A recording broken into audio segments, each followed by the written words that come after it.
absolutely. I think that's a great way. It was a cultural appreciation, right? If I'm, like you're wearing, I similar look like a Hawaiian shirt. I don't know if that's considered appropriation or not appropriate, but I think I like this shirt. I like the style of it. I'm gonna wear it, and maybe more people want to wear it. Maybe that brings people more interest in Hawaii or something else like that I have is. Well, look at your hat. Are you a park ranger or what's going on? Are you appropriating a park ranger? Yeah, I like, if I enjoy like Mexican, I want to wear a sombrero, like should be, and no Mexican, I've seen some of those videos, like no Mexican found it like, offended. Like, is this offensive? Yeah, no, it's not offensive to me. It's like, it's fine. and so I think we need to have more of that. I don't know exactly why we've gotten to this kind of like exclusionary type of identity politics where it's very much the antithesis of what I think Martin Luther King was striving for, where it's like, hey, let's, this is one of my old professors talked about this, is like, hey, we're going to draw as big a circle as possible and include everybody in this versus like, hey, I'm going to do a small circle. Like, hey, if you're not a part of this, then you can't talk about this and you can't be a part of this conversation type of identity that we're kind of the society that we've cultivated for right now. Yeah, and I think it helps too, getting out there and seeing other countries. I was a military brat, so we got to move a lot. I lived in Japan for 2 years. I love Japanese culture. I got to see the Power Rangers before they were brought to the United States in the pure Japanese form. Then I lived in Iceland. I got to experience that Nordic kind of culture, and it's just really, I feel like we need to, I don't know if it's about mandatory, but it's a shame we don't encourage our young people, like maybe around that 18, 19 years old, to go and do like a year somewhere in another country. And what are some of the countries you visited, and how have they been different and similar? And what were some of your cool experiences visiting other countries? And what did you take back from those?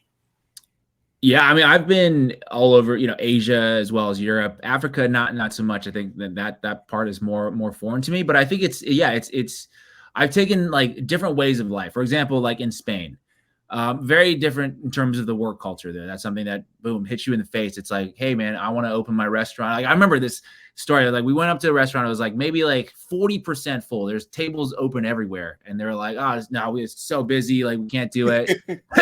You're right. And like maybe come back in an hour or two potentially. And I'm like, that would never happen in America. America's like, I'm going to take your money. Yeah, like you sit. Yeah, we're going to set up extra tables. Come on, yeah.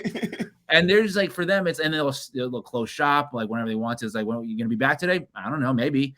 And I think that's a very different way to live life. But it's some people agree with that, and some people don't agree with that. And I'm like, well, that's just different. And I'm like, hey, let me try to, if I like it, let me try to incorporate that a little bit. And then if you go to like, let's say Japan, very regimented, right? It's everything is like by the book. There's no gray area in terms of what you can do and can't do. And if there's an appeal to an authority figure here in the US is like, oh, Fauci says put on a mask, I'm gonna take it off. Or if he says don't wear a mask, I'm gonna put one on. It's like opposite authority there. It's like, hey, this is the rule.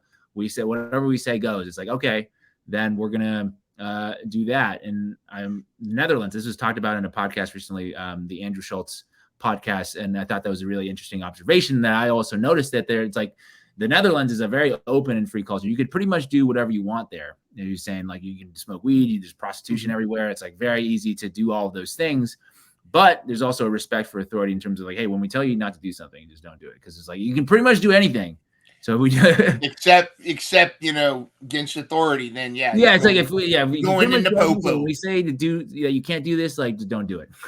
Yeah, kind of thing. So I 100% love the idea of like, I think there should be some program where people go abroad. And I thought about this myself as like a profession. It's like, hey, what if I could cultivate some kind of like program where you take teenagers or whatever to other countries and you organize these trips throughout, like it should be mandatory. Everybody from wherever, it's part of your high school curriculum. You got to go to another country for not even, a year, but like just say a week and see what the hell is going on over there. I think